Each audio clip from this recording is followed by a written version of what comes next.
निकल ना दे निकल निकल निकल कहीं नहीं निकल रे कहीं नहीं निकल निकल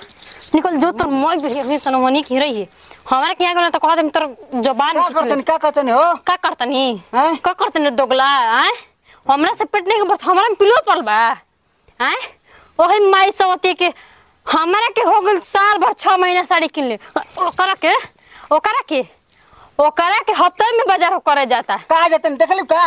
देखी हमारा क्या फुटल बा लेंस लगावले बड़ी क्या फुटल बा कैमरा रखले बड़ी देखत ले हमरा के जाता अच्छा तनी आ ढूक ना घर में तनी गड़िया पे हमरा के बैठा के लेते घुमावता रे दशहरा मेला में कौ जगह हमरे घुमावे लगले ह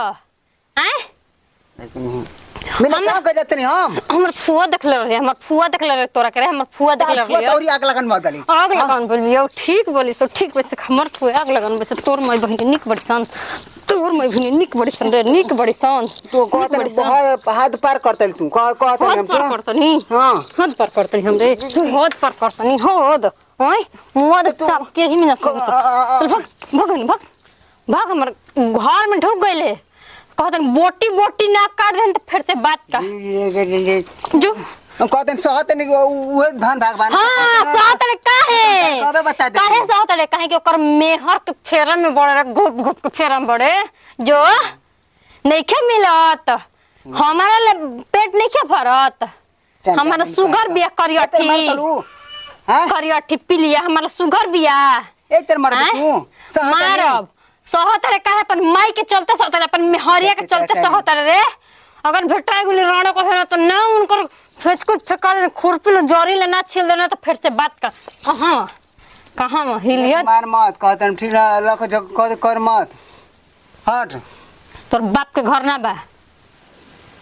घर ने बे अब तनी मैं कमाई तोरा के देता नहीं कूल देते तो कमाई तो 500 लिया के देना तोरा के अच्छा हां हम तो जानता कि हमर बुद्धि ना ह हमर दिमाग में गोबर घोराइल बा हम कोनो दुनिया के हई खाली शौक कोई वाली शौक तरफ करते शौक चल निकल जो ओकरे के रहिए ओकरे के खोइए ओकरे के पीए देखत तोर कितना दिन गुजारा कर ले ना गाड़ पर लात मार के खेत देलस ना तो कह दी हमरो नाम ना नहीं छत कहीं का जो मन जो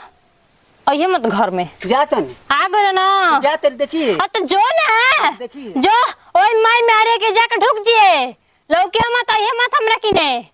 आ गले तो तक पहुंचते मैंने कि तार छठी के ना दे दिया कर तो फिर से बात का